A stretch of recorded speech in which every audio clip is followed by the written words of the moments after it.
Hello, welcome to Roleplay Cafe. It's Dale here with Todd, John, David, and myself. And we're at session 68 of the 5th Chronicles of Joth. Take it away, Todd. All right, let's do a quick recap of session 67. So what happened last time was we started in the mist-veiled alleys of Kettledown, and behind the Polished Whisper, which was the jewelry shop, not jewelry shop, a jeweler's shop of Davin the jeweler, who you had come to investigate his disappearance. And well, you found some things in there the previous session, but that's not what we're talking about here. We're talking about you guys in the back alley afterwards, and it was at that point that you encountered the old beggar woman Ressa, who emerged from the shadows, and she was imploring Melnoth to come to the aid of a friend of his named Father Albrecht, a cleric of Idris, who was in a dire situation. And as Ressa disappeared into the shadows of the alley, an unnatural hush fell over the area, and a thick mist began to pour from the back of the jeweler's shop. And from within that came the sounds of bones scraping against glass. And moments later, a figure stepped through the doorway, a skeletal monstrosity with its organs glowing within its rib cage. That was all its bones were rune etched, and it just had this malevolent energy coming off of it. And after seeing this, Melnoth, he made a bold move, and he donned the bone ring that he had acquired inside the shop. And as he did that, he heard a raspy, possibly female voice echoing in his mind, and it said, "Return my ring." Well, Melnoth was not going to do that. He decided to he thought maybe he could use the ring against the creature, and he commanded it to halt. And you did see it. Melnoth did see the creature hesitate, visibly struggling and to resist this command that had been given. But before the command apparently could take full hold, Moth and Nook leapt into action and began battling it, and the creature's ribcage hinged open at the center unnaturally, and the organs within released a banshee-like scream from the entrails. Moth ignited the creature on fire, and also set fire to the Polished Whisper at the same time. And Nook actually took the creature down in the end, and it collapsed into a heap of scorched bone and sizzling innards. And from its remains, Melnoth he took one of those rune-covered bones. And then the three of you made your way towards across Kettledown, making your way towards the House of Hope on Lowside, which is where you've been told Father Albrecht has now been doing his business. But en route, you stumbled across 10 street thugs savagely beating on a gnome in a back alley. And while Melnoth and Moth were a little bit like, well, we'll let this pass, Nook decided to charge in and intervene in a heroic fashion. So Melnoth conjured up an illusion of the city guards backing Nook, but the street thugs, they weren't buying it, and well, 5 of them held down the gnome. The other 5 turned on the party, and for some reason they focused their attack on Melnoth. I think 4 out of the 5 of them were on him. And in the meantime, though, Nook he broke from the others and went in and actually killed the gang's leader, but that didn't have the effect that he wanted. And the rest of them stayed on to battle with the group. So because of 4 of these thugs going at Melnoth, he eventually went down into the alley dead. And as the remaining thugs, attackers fled, Moth he started taking up Melnoth's belongings, and Nook honored Melnoth by placing 2 coins on his eyelids to pay the street sweepers, as we call them, the city's death collectors, right? Mhm. And then you guys began carrying this wounded gnome, who you learned was also a jeweler named Laszlo Quitch, and you all went to this tavern in Kettledown called the Iron Chant, which seems to be a tavern for laborers, working men, right? And there, Moth, who has been pretty badly wounded during that battle, he bought multiple shots of this stuff called Cinder Brew, a strange ale that was reputed to have restorative powers and effects. And after several shots of this very low-priced brew, he was fully healed, although he was feeling a little, physically ill from the after effects of this ale, right? And as you settle down, into the tavern's flickering firelight and candlelight, Nook finally became aware of this song that a bard was singing that finally caught his attention, and your eyes widened with realization as this ballad that the bard was singing, it was tied to secrets and events that had happened more than 3 years ago in Blackfish Bay, right? And it was at that point that we drew the curtain. Now, I need to ask you guys before we go any further, it's okay, do we want to pick up right from there, or do you want to go to the next morning? You could have rested overnight there. They would have had, a common room or maybe even a couple of private rooms upstairs that you could have stayed, or do you want to continue on in the middle in the late night traveling across the city? To you guys. Well, Yeah, I don't since see. Melnoth, oh, go ahead, Del. Well, I mean, we were in a need to see the priest, which I think I feel more obliged to do since Nook was kind of the cause of Melnoth's demise. But at least let the priest know, and that I'd taken care of. Well, yeah, I was going to say, it was more pressing when Melnoth was around. So, Yeah. We don't necessarily have to rush over there. No. I am kind of interested in finding out who this bard is that was singing the song, but it's up to you, Del. I'm fine either way. No, I'm going to. Nook just responds to you that he stands there. You can tell he's agitated, or like on pins and needles, wanting to do some kind of heroic thing, but yeah, but he's not. He's fine with. He isn't overly oppressive in his need to do anything immediately. You know what I mean? It's just what he would like to do, but he's fine. Well, so Moth responds, how about we rough up this bard and find out what this song is all about? Rough up the bard? He may just tell us. Bard! And I'll wave him over. Her over. Hers. I'm sorry. You look like a man. I know Hilda. Yeah, it's a female bard. All right, and her name is you've heard her name said, as she was introduced earlier on. Her name is Jasmine, and she's a rather plumpish, red-headed woman with a large smile and big bright green eyes, and she's kind of like, do you know who Dawn French is? The actress Dawn French. No. Oh gosh, she was in Victor. Is she Canadian? No, she's British. She was in. No, she's not.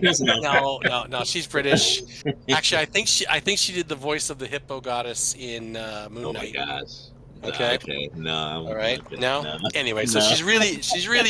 So this woman is really bubbly. All right. Okay. And just huge infectious smile, right? And yeah, so she comes over and she said, "What? Sing you a song, shall I? Would you like me to sing you a song?" Well, not necessarily. I'm more Oh. interested in the Aren't you a very. I cutie? Oh, would. look at you, she Oh. says. She starts like, curling the top of your head, right? Oh. I Well, know buy a another lady a drink, redhead. will Moth, you? Eh? Huh? Buy a lady a drink?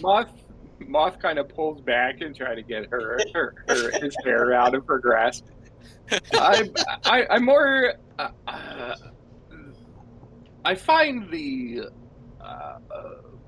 lyrics of the song that you played very specific. I was wondering what your inspiration was. Oh, which one are you talking about? The one that got the whole crowd going. The one about That. Oh, no. the honey and the Oh, betrayal and that sort of thing. yes.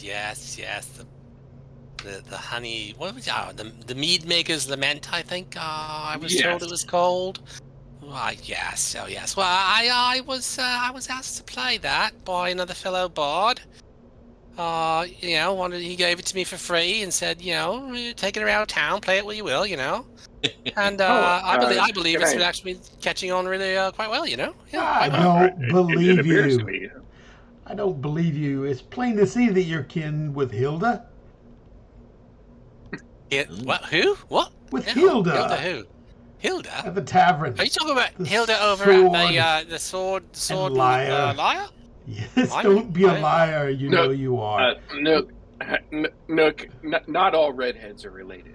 Should There's a striking resemblance. She's got Oh. a beautiful voice. Well, thank you for saying so. I mean, I don't Though consider myself to you're be not so big. anywhere as beautiful as dear Hilda. But thank you for saying so. Very much. And as you're having this discussion, the door of the tavern opens up, and a hooded gentleman with a bearded face and a scar across his face enters the room, scanning it. And this would be you, David. All right. Okay, what am I scanning for? What are you scanning? Why are you here? I don't know. Tell me why. Make it up. Go for it. Roll with it. I don't know if you want that. Improv. I don't know if you want me to improv. Dragon. No. Improv peer pressure. Oh boy. Oh, okay. I put her. Okay, I put Jasmine's picture up in the NPC. Oh, you did? On. Okay. Yeah. Okay. Okay. Yeah. Okay. You guys. Well. Okay. So the hooded figure, he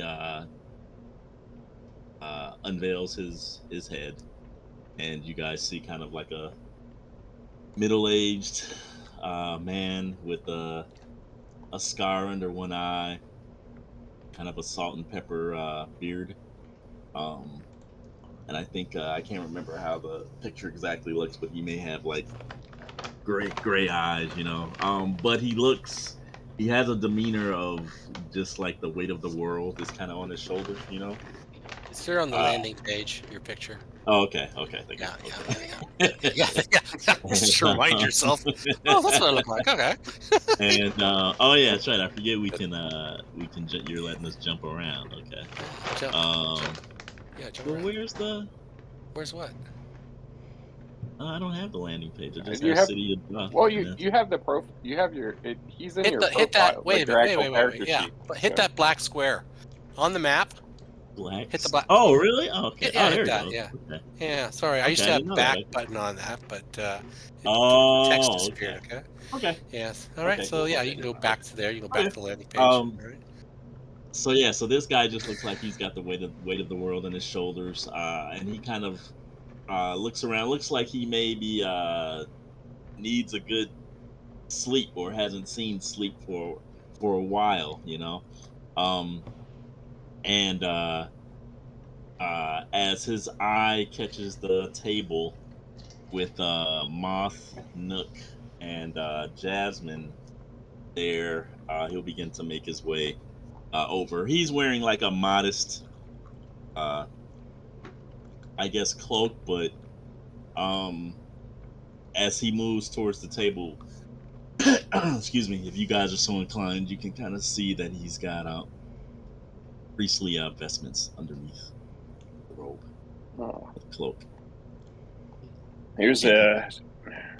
this guy stands out a bit from the rest of the crowd, and he's headed our way. Mm-hmm.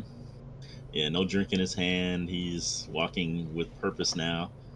He comes up to the table, and he, with a kind of like, I guess kind of like a not too soft of a voice, you know. Um, he says, "With your pardon, sirs, and madam." That's what he And she blushes. Uh, Jasmine, if you could excuse us, and he pulls out a gold piece to Ooh. give to her. One thing I do need is the name of the bard who asked you to sing that song. Name of the bard? Oh, what was his name? Morn Whistle. Kellen Morn Whistle. That was his name. Yeah. He's Right. he plays over in Blue Roads, I think. One of the taverns Right. here. Well, thank you very much. You have a lovely voice, and if you could excuse us, I think we need to talk to our new friend here. All right, all right, All all right. right. Well, I'll be keeping my eye on you, sweetie. She says as she All gets right, up, saucy bites your gold wench. piece, make sure it doesn't bend. You know. But I'll slap her on And off her. she goes. I'll slap her on her rump when she turns around. Oh wow! Nook. Oh wow! Okay. All right, saucy wench. How old are you, Nook? Okay, let's see. Wait. I gotta see how she. Yeah, takes he was all showing She- his pearly. She was not. She was not. He was. Wasn't Nook What- only what's- He's like making 20 his or making his something? moves. What's your charisma bonus? Oh, I boy. think it's -2. Let me see. A -2. Okay. All right. I think I need to start I didn't leaning do it. into the fact that Nook is a little bit like culturally inappropriate in most situations. No, There we go. charisma's a 10. And It's a- just flat. And a big 6. And she just really just turns and just gives you the stink eye. Oh right. man. Well, And then she just turns in a huff and goes back Nook to the looks horse's at her stage. bewildered because he was smiling as big as possible, you know what I mean? And while she was giggling and his eyes were, like two googly eyes. And yeah. So he looks at her curious and just cocks his head and she walks away, not exactly understanding what she is saying. Okay. Well, off Nook, she goes. Moth kind of shakes his head in disappointment as the interaction went sour at the end. All right, saucy wench. All right, so Ferris has arrived at your table. Yes, Yes. he will give a bow, and he will say, of course, you. I assume I have you at somewhat of a disadvantage. I am. Well, he wouldn't be considered Father Ferris. What would he be considered? What is the title at that level? Friar At that Ferris? level. Brother? Yeah, I'm looking in the SRD here. I don't see the titles for their. No, they don't have them like that. No. They're at the. Yeah, they do have them. They're at they the do? back of the book for some reason. Are they? Weird. I'm not Weird. sure Isn't that weird, eh? I didn't know if there was a I can title look it up. specific- Yeah, look it up. specific Sure, let's for, go. I'd like to Doc. call. Yeah. Okay. All right. All okay. right. Well, he'll just say Okay. Father Ferris for now. He'll say Father Ferris. All right. And I was inquiring into what may have happened to an associate of mine by the name of Milnoth.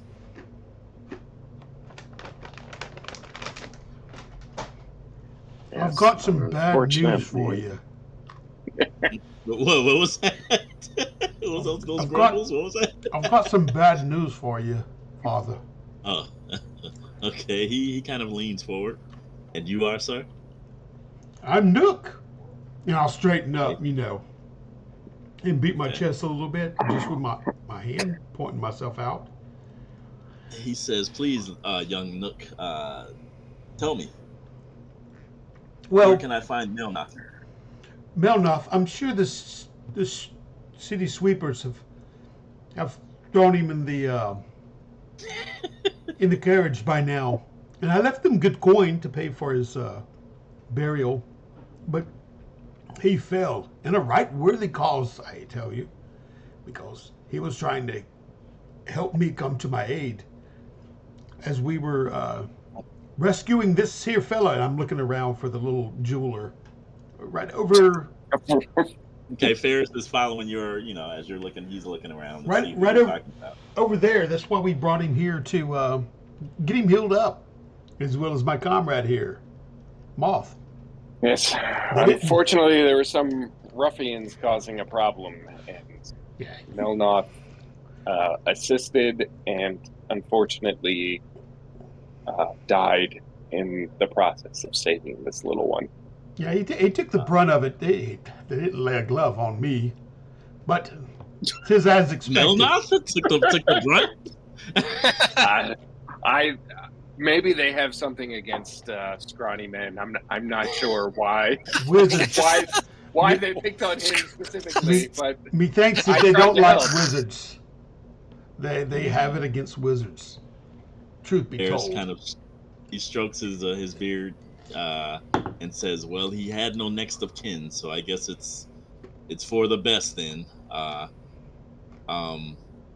He kind of straightens up at that, and he says, "I don't think either of you are familiar with Father Albrecht, are you?" Albrecht? we've heard the name, but we have not had the pleasure of meeting him. Father Albrecht had an opportunity for Melnoth, and he heard that recently Melnoth had associated himself with a group of mercenaries of sorts, which Aye, that be us. Father Albrecht found quite curious, as Melnoth was the sort. He was not known for having friends or associates at all, being somewhat of a recluse. Yes, that is probably us that you heard about. I can't imagine him having anybody else that would qualify as mercenaries in his retinue. Indeed, it was, because we were fast friends. Have you guys been has this been like a carousing thing for you guys, or how are you guys looking? Are you guys kind of looking in a rough state, or No, what's the general consensus? No, I mean, other than Moth being a little queasy, I think he's relatively lucid. You guys okay? Okay. oh yeah, I've got to Ferris, be lucid to be able to recount my stories and whatnot to any and Todd, let me passerby. know if I'm going off the beaten path here. But Ferris says he claps his hands together and Todd's says, already fell "Excellent." asleep. Then he says, "Yeah." He says, Father Albrecht had a service that he needed done, and unfortunately, since Melnoth is no longer able to assist, perhaps you gentlemen may be available for hire." Moth has a curious look on his face when he says "no longer able to assist." It's like technically true. Says, but yes, we were planning on speaking with Father Albrecht probably in the morning, since we had to ensure our halfling ward here is all recovered from his beating. Oh, the gnome. The gnome. Or gnome. Gnome. I'm sorry. Yes, Gnome. I'm sorry. He was a gnome. Yes. Is he Laszlo. over? Little bit of Is he actually racist. over there in sight somewhere? Or Yes, is he not? he's been sitting at the table with you guys. Oh, kinda he's right quietly. here. Oh, Okay. yes. I He looks so thought- short. He's so short you wouldn't No. notice him, Okay. right? you wouldn't notice him there, right? He was sitting But on yeah, my no, lap. He thought he was. he Okay. was there the whole time. And Is this a curiosity in Joth? no, Okay. there's here, I'll throw his picture up in there too in the NPCs. There's Laszlo. All right, there's Laszlo, and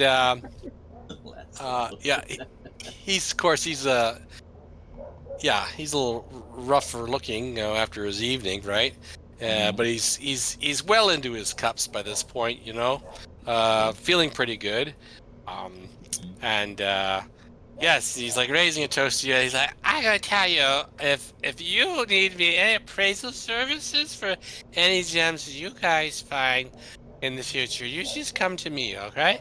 You just come to old Laszlo, all right? I will take care of you.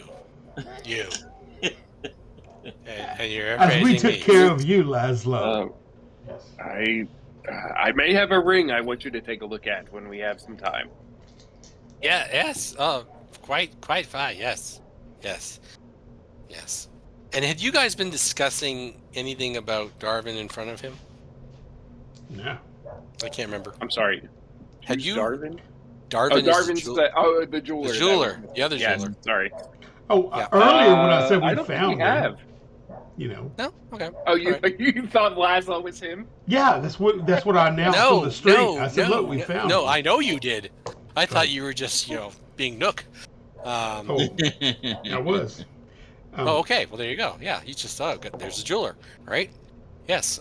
No, this is not Darwin, the missing jeweler. This is Laszlo. Well, I would imagine Nook has been referring to him as Darwin this entire time. All right. Yes. Okay. Well, let's go with that, right? Yeah, exactly. Right. Yes. Okay. All right. So at some point, his eyes well up, and he said, "We should have we should have a toast to poor Darwin wherever he may be." Yes, the poor man. I don't know. You're what right he got there. And I'll smack him. No. He got himself into something deeper than he thought he was. I'm sure he did. Especially, I know that I know the well witch went to see him after she came to see me. I know it. I'm sorry. The well witch came to see you. I think she was a well witch. She kind of looked like a well witch. Of course, she kind of had this weird smell. She smelled like wet parchment. I don't know. It was kind of weird. But and she came to me. So, she had some job she wanted me to do. What was that? Was it like, I don't know? It's something about a containment setting. Oh, I forget. I passed on it. That's some sort of containment setting. I said, no, I'm not into that sort of thing. There's all kinds of residence hazards, and stuff like that. Moth is going to smack him across the face, to try to knock him out of, not knock him out, but knock him out of his his drunken stupor, and say, "What containment system are you talking about?" Like he sharpens up a little bit. He goes, it was she described it as a containment setting for a soul reactive gemstone, I guess, of some sort. Yeah. So this is magical? I guess once it was empowered, yeah. I just heard that description and I thought, you know what, that's not anything I want to be involved in. So I passed her and her funny smelling skin. And I said, go see Darwin. He'll do something like that, not me. Yeah. And how long ago was this? Oh, I don't know, 3-4 days ago, maybe. Did you tell Darwin she was coming? No, I didn't. No, I didn't see him in the meantime. No. That's just not my style, right? I don't do that sort of thing. That's just not who I am, right? Anyways, toast to art. He puts his little mug up in the air and does he? Oh wow! Little tear coming down his